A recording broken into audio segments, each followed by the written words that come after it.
Farewell to Arms, chapter 11.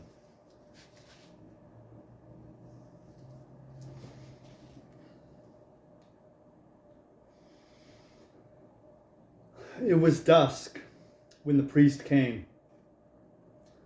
They had brought the soup and afterward taken away the bowls, and I was lying looking at the rows of beds and out the window at the treetop that moved a little in the evening breeze. The breeze came in through the window, and it was cooler with the evening. The flies were on the ceiling now, and on the electric light bulbs that hung on wires. The lights were only turned on when someone was brought in at night or when something was being done. It made me feel very young to have the dark come after the dusk and then remain. It was like being put to bed after early supper. The orderly came down between the beds and stopped. Someone was with him. It was the priest. He stood there, small, brown-faced, and embarrassed. "How do you do?" he asked. He put some bandages or packages down by the bed and on the floor. "All right, Father." He sat down in the chair that had been brought for Rinaldi and looked out of the window embarrassedly. I noticed his face looked very tired. "I can only stay a minute," he said. "It is late." "It's not late. How is the mess?" He smiled. "I am still a great joke." He sounded tired too. "Thank God they are all well." "I am so glad you are all right," he said. "I hope you don't suffer." He seemed very tired, and I was not used to seeing him tired. "Not anymore.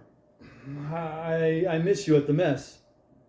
I wish you were there. I always enjoyed our talking." "I brought you a few little things," he said. He picked up the packages. "This is mosquito netting. This is a bottle of vermouth. You like vermouth? These are English papers. Please open them." He was pleased and undid them. I held the mosquito netting in my hands. The vermouth he held up for me to see, and then put it on the floor beside the bed. I held up one of the sheaf of English papers. I could read the headlines by turning it, so the half light from the window was on it. It was the news of the world. "The others are illustrated," he said. "It will be a great happiness to read them. Where did you get them?" "I sent for them to Mestre. I will have more." "You are very good to come, Father. Will you drink a glass of vermouth?" "Thank you. You keep it. It's for you." "No, drink a glass." "All right. I will bring you more then." The orderly brought the glasses and opened the bottle. He broke off the cork, and the end had to be shoved down into the bottle. I could see the priest was disappointed, but he said, "That's all right. It's no matter.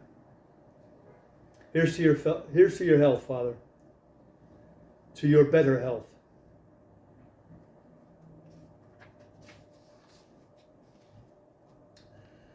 Afterward, he held the glass in his hand, and we looked at one another.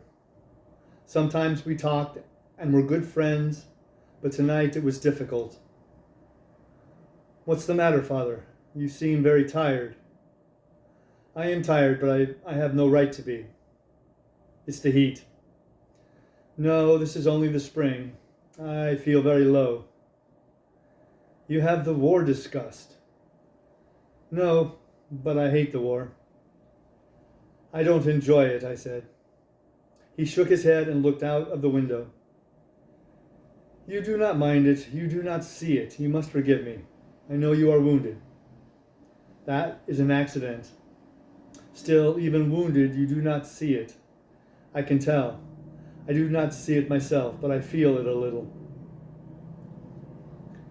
When I was wounded, we were talking about it. Piscini was talking." The priest put down the glass. He was thinking about something else. I know them because I am like they are, he said. You are different, though, but really I am like they are. The officers don't see anything. Some of them do. Some are very delicate and feel worse than any of us. They are mostly different. It is not education or money, it is something else. Even if they had education or money, men like Pacini would not wish to be officers. I would not be an officer. You rank as an officer. I am an officer. I am not really. You are not even Italian. You are a foreigner. But you are nearer the officers than you are to the men. What is the difference? I cannot say it easily. There are people who would make war. In this country, there are many like that. There are other people who would not make war. But the first ones make them do it. Yes, and I help them. You are a foreigner. You are a patriot. And the ones who would not make war, can you stop it? Can they stop it? I do not know. He looked out of the window again. I watched his face. Have they ever been able to stop it? They are not organized to stop things, and when they get organized, their leaders sell them out. Then it's hopeless. It is never hopeless, but sometimes I cannot hope. I always try to hope, but sometimes I cannot. Maybe the war will be over. I hope so. What will you do then? If it is possible, I will return to the Abruzzi. His brown face was suddenly very happy. You love the Abruzzi? Yes, I love it very much. You ought to go there then. I would be too happy. If I could live there and love God and serve Him. And be respected, I said. Yes, and be respected. Why not? No reason not. You should be respected. It does not matter, but there, in my country, it is understood that a man may love God. It is not a dirty joke. I understand. He looked at me and smiled. You understand, but you do not love God. No. You do not love Him at all? He asked. I am afraid of Him in the night sometimes. You should love Him. I don't love much. Yes, he said, you do. What you tell me about in the nights, that is not love. That is only passion and lust. When you love, you wish to do things for. You wish to sacrifice for. You wish to serve. I don't love. You will. I know you will. Then you will be happy. I'm happy. I've always been happy.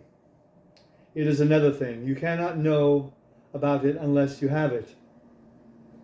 Well, I said, if I ever get it, I will tell you.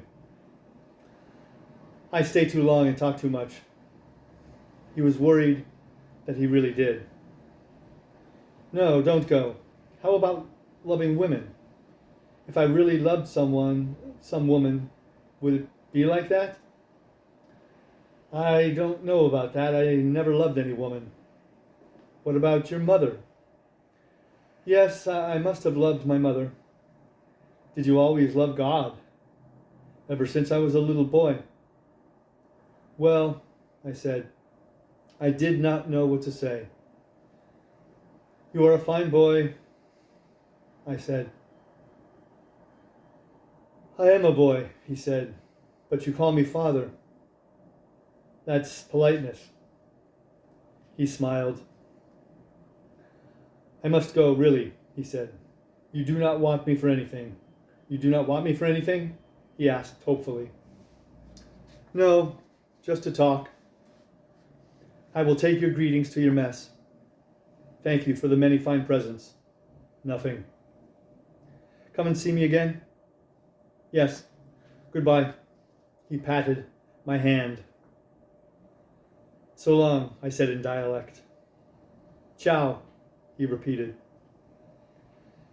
It was dark in the room, and the orderly, who had sat by the foot of the bed, got up and went out with him. I liked him very much, and I hoped he would get back to the Abruzzi sometime. He had a rotten life in the mess, and he was fine about it, but I thought how he would be in his own country. At Capricata, he had told me, there were trout in the stream below the town. It was forbidden to play the flute at night. When the young men serenaded, only the flute was forbidden. Why? I had asked. Because it was bad for the girls to hear the flute at night. The peasants all called you, Don, and when you met them, they took off their hats. His father hunted every day and stopped to eat at the houses of the peasants. They were always honored. But a foreigner to hunt, he must present a certificate that he had never been arrested. There were bears at the Gran Sasso d'Italia, but it was a long way. Aquila was a fine town. It was cool in the summer at night, and the spring in Abruzzi was the most beautiful in Italy. But what was lovely was the fall, to go hunting through the chestnut woods. The birds were all good because they fed on grapes, and you never took a lunch because the peasants were always honored if you would eat with them at their houses. After a while, I went to sleep.